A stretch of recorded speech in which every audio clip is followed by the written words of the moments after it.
E aí, E fala aí? galera, a gente está aqui reunido para poder fazer um videocast sobre o tema desse mês, por causa dessa quarentena que a gente está vivenciando, né? E assim, a gente resolveu que essa é a melhor forma de a gente estar passando conteúdo para vocês, sem que a gente possa reunir, né? Nesse momento de crise que o país está vivendo. O Davi vai estar explicando o que é o videocast. O videocast é basicamente um bate-papo aqui entre pessoas sobre determinado assunto. Para quem já está familiarizado aí que é um podcast, o videocast é um podcast em vídeo, nada mais do que isso. E esse videocast aqui está servindo para a gente demonstrar para vocês que o serviço não para, que a obra do Reino de Deus não vai parar, independente da nossa quarentena. A gente tem que continuar trabalhando, continuar orando, atendendo as limitações que a gente está tendo, mas a gente vai continuar fazendo um serviço para o Senhor. É isso aí. E o tema que a gente ia trabalhar esse mês era sobre servir. Eu até tinha pensado no tema, né, de falar sobre servir ou ser visto, né? E é uma coisa que a gente vai estar falando agora para vocês a partir desse momento, beleza? Servir, né? A primeira coisa que eu queria falar sobre servir é que ela é a última lição de Jesus para seus discípulos. A última coisa que Jesus fez, o último ensinamento que Jesus deu, foi um ato de servir, né? Ele pegou uma bacia ali com água, pegou uma toalha e lavou os pés de seus discípulos. Isso indicando como eles deveriam servir uns aos outros. E o maior deles deveria ser o escravo de todos. Então, esse é o ensinamento que a gente aprende de Jesus, né? Ele foi o maior servo e nós devemos servir também. Eu queria deixar uma frase aqui, eu vou falar um pouquinho dela, depois queria que o Davi também comentasse, né? Que servir é quando você deixa de criar as bênçãos só para si mesmo e leva as bênçãos para as outras pessoas. Então, a gente tem essa noção de que a gente precisa ser servido muitas vezes, que a gente precisa ter algo para nós, né, de bênçãos de Deus, quando nós deveríamos abençoar as pessoas, pois a gente já recebeu a melhor bênção, a maior bênção do Criador. Então, nós temos toda a alegria do mundo para poder fazer isso, né, e o que a gente deveria fazer com o coração regozijante, alegre, em todo momento. E se você for pensar na dinâmica do reino de Deus, você para ler, por exemplo, Marcos 16, o Senhor ali está instruindo imperativamente aos seus discípulos, falando para ir por todo mundo, pregar o Evangelho para toda criatura. E se você for ver que o Evangelho é a boa notícia esperada, que está trazendo a salvação para todo mundo, que é falar de Jesus, que veio nos salvar ali do pecado. Então, essa instrução do serviço, aquilo que de mais precioso para a gente, que seria o Evangelho, que é a mensagem da salvação, a gente tem que transmitir ela. Isso foi nos trazido como um serviço, é uma obrigação nossa em fazer, e a partir do momento em que a gente tem ciência da nossa salvação, a gente quer espalhar essa mesma salvação para as outras pessoas. Não guardar aquilo, como é que eu posso falar, de uma forma egoísta para nós mesmos, mas distribuir isso para as pessoas. E eu queria apresentar aqui 3 coisas que você precisa para poder servir, né? A primeira coisa é fé, né? A Bíblia fala lá em Hebreus 11 que sem fé é impossível agradar a Deus. Então, tudo que a gente for fazer sem fé é impossível agradar a Deus. A Bíblia fala, né, que as nossas melhores obras, né, são como trapos de imundícia diante de Deus. São como um absorvente usado diante de Deus. Essa mesma cara que você fez de nojo aí é a cara que Deus faz quando a gente faz alguma coisa sem fé, alguma coisa boa sem fé, né, diante de Deus. E isso está escrito lá em Isaías, capítulo 64, versículo 6. Diz assim: todos nós somos como imundo, e todos os nossos atos de justiça como o trapo da imundícia. Então, a gente tem que fazer com fé todas as coisas. E outro ponto aqui do serviço é o amor. Você vê lá em 1 Coríntios 13, o apóstolo Paulo ele vai citando diversos aspectos. Você pode fazer um monte de coisa, que você pode doar toda a sua fortuna, vender tudo e doar aos pobres. Você pode fazer mais um monte de outras coisas, e você pode pensar mais um monte de coisa que você pode fazer. Você pode vender sua casa, você pode trabalhar de manhã até de noite, mas se você não fizer isso com amor, de nada vai adiantar. Porque a expressão do sacrifício, do serviço que Jesus fez para seus discípulos ali, por exemplo, no exemplo que o pastor Fábio deu, quando ele estava lavando os pés dele, demonstrando, aquilo foi uma expressão de amor para com seus discípulos. Então, se a gente está fazendo alguma coisa para Deus e a gente não está fazendo com amor, na verdade é a mesma coisa, a gente não está fazendo nada. E assim, o terceiro ponto é que nós precisamos nos esvaziar. Ou seja, nós não podemos olhar para a nossa vontade ao servir. A gente tem que pensar que Jesus, ele serviu, né? O Jesus que é o Filho unigênito de Deus, ele não veio aqui para fazer a sua vontade, né? E lá em Filipenses capítulo 2, né, fala que Jesus se esvaziou.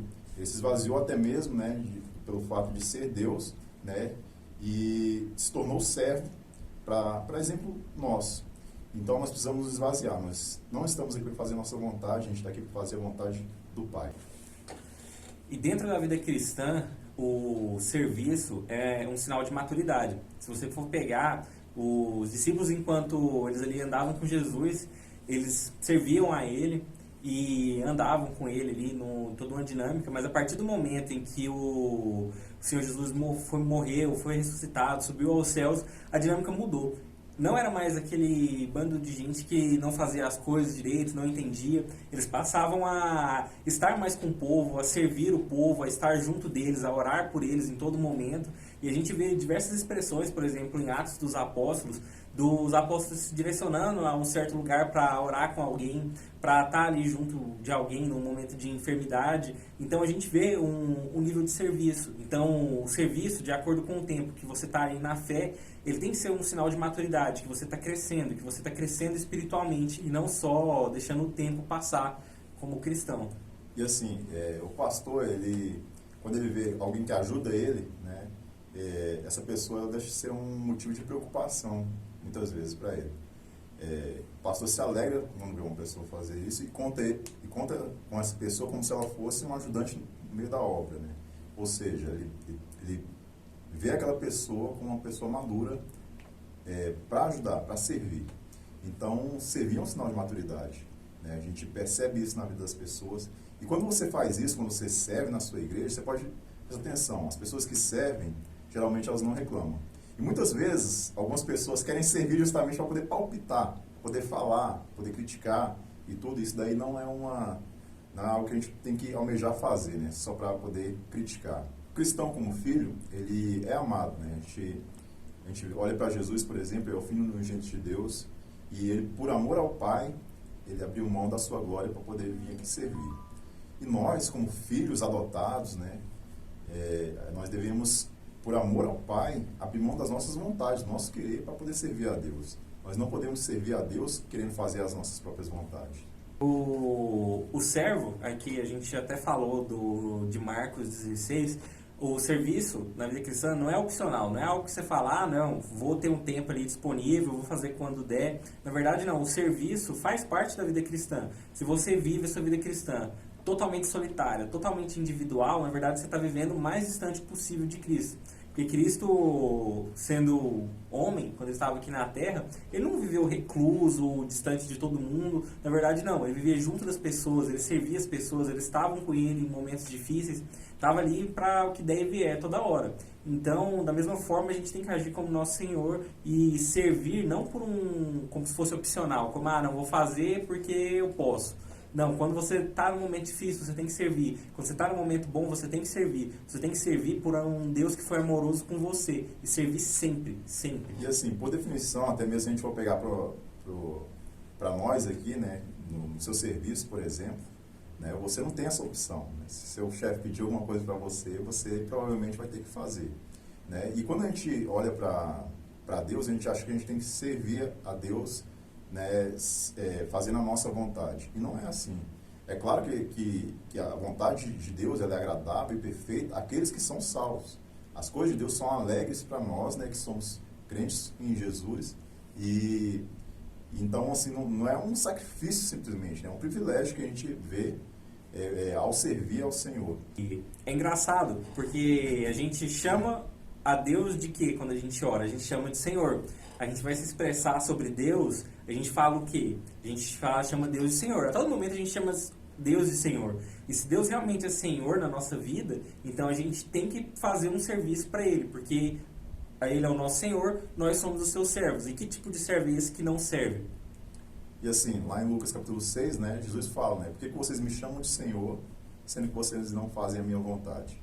Né? E isso aqui que a gente aprende com o Senhor sobre servir.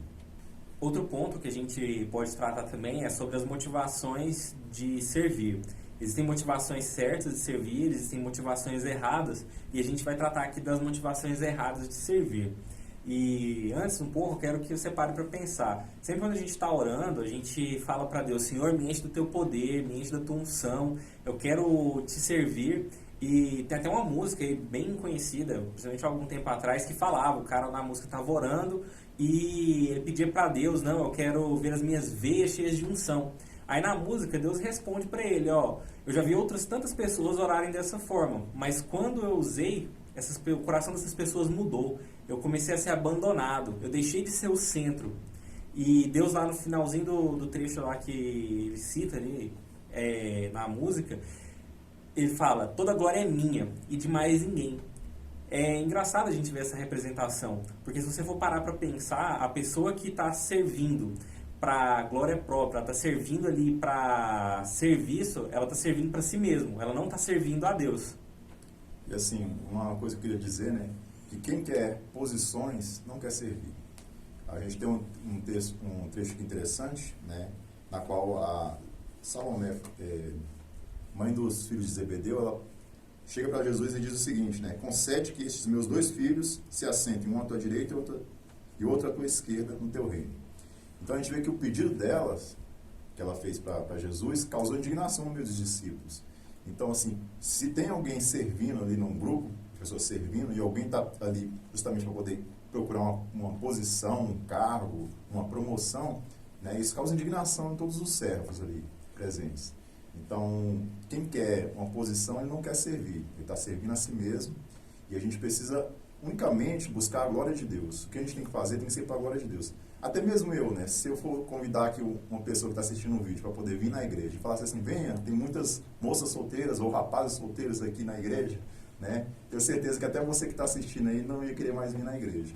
Então não é qualquer coisa que a gente pode, que a gente tem que ter no coração para poder servir a Deus. A gente tem que ter a motivação correta, que é a glória do nosso Senhor Jesus. E a gente tem que parar para pensar também no custo de servir falsamente, né? Por exemplo, o pastor Fábio citou aqui que os discípulos ali junto de Jesus ficaram indignados com isso.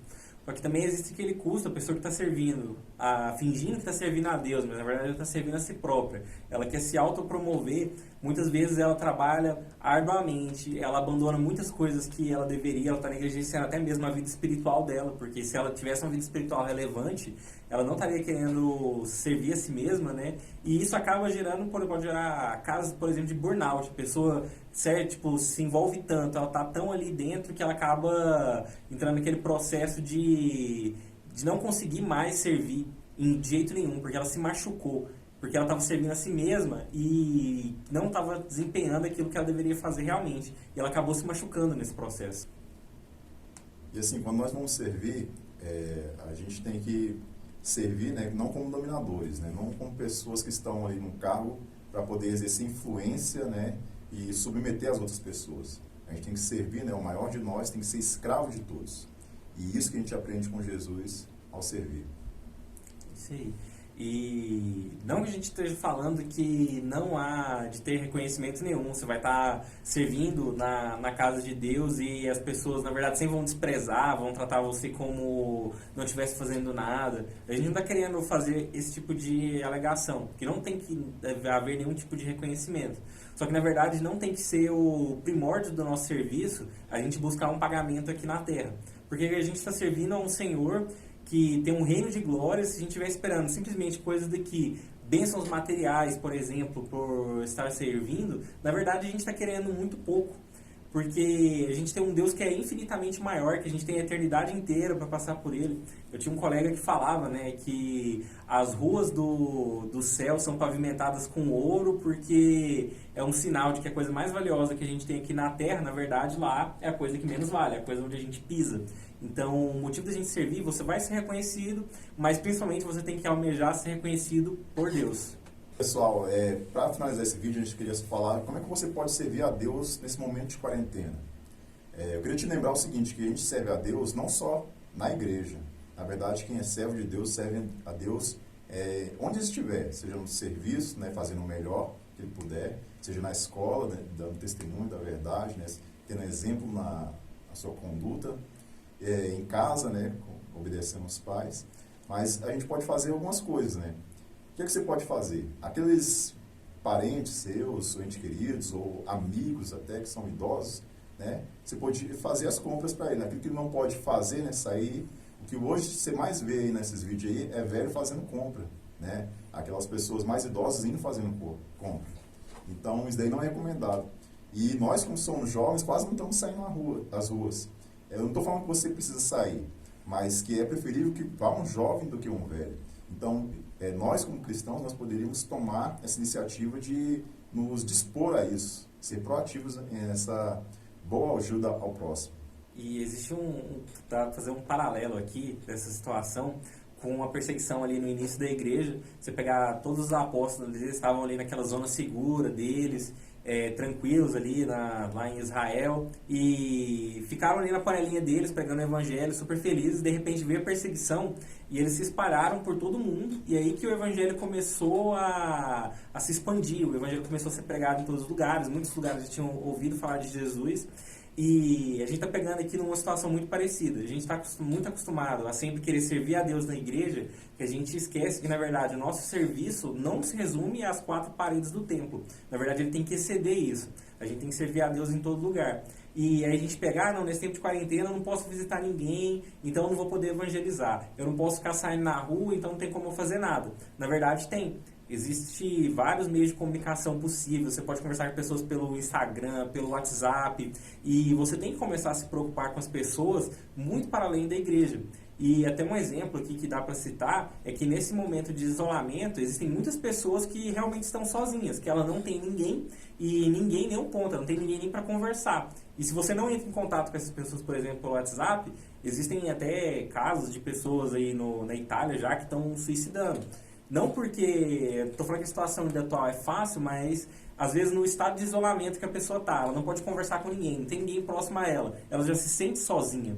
Então, seja a mão estendida para essas pessoas. Manda um WhatsApp aí para aquele seu amigo que está distante já há uns dias. Ei, brother, beleza? Manda mensagem para alguém, para seu vizinho, para seu parente, para seu primo, para seu cachorro. Conversa com todo mundo. Aproveita esse momento para falar de Jesus. Fala de Jesus para pessoas aí pelo WhatsApp. Mas seja discreto, não chega assim perguntando como é que a pessoa tá, como é que ela se sente. Se ela não estiver bem, se propõe a orar por ela. Vai lá pelo WhatsApp e fala, vou orar por você, cara. Sua oração lá, se expõe de joelho e ora por essa pessoa. Não deixe você se limitar pela situação que a gente está. Porque a gente tem muita coisa para fazer no reino espiritual ali, a nossa batalha no reino espiritual, em oração, em dando palavras para as pessoas, animando as pessoas. Então não tem limites agora porque a gente pode fazer, a não ser o nosso próprio, né? Sim, e para poder finalizar aqui, né, possamos aproveitar esse momento para poder crescer também no conhecimento de Deus, né, seja atualizando, né, colocando em dias a leitura da Bíblia e orando, né, a gente está orando todos os dias às 10 horas. Então, assim, esteja orando, esteja lendo a palavra de Deus, esteja encorajando as outras pessoas. E esse é um momento de a gente fortalecer, né, um momento que todo mundo está começando a falar de Deus, você vê mais músicas cristãs sendo tocadas aí, colocando isso ao ar livre, né? E começa a lembrar de Deus. É um momento da gente também pregar e falar de Deus para eles. Isso, e até no ponto que o pastor Fábio falou, você se aprimorar na palavra de Deus, lá em Eclesiastes, se eu não me engano, no capítulo 10, versículo 10, fala que o machado que está sem corte, para você cortar a lenha com ele, você tem que empreender mais força. Então, no serviço do Senhor, você se afia lendo a palavra, em oração, e quanto mais afiado você está, menos força você vai ter que empreender próprio. Então, aproveita o momento aí, afia seu machado para você servir agora, para você servir quando as coisas melhorarem, porque ainda o mundo não acabou, a gente tem muita coisa para fazer ainda. Essa aí, então, valeu, galera. Valeu, até mais. Falou e... Não pode Opa! não. Então é isso aí, falou.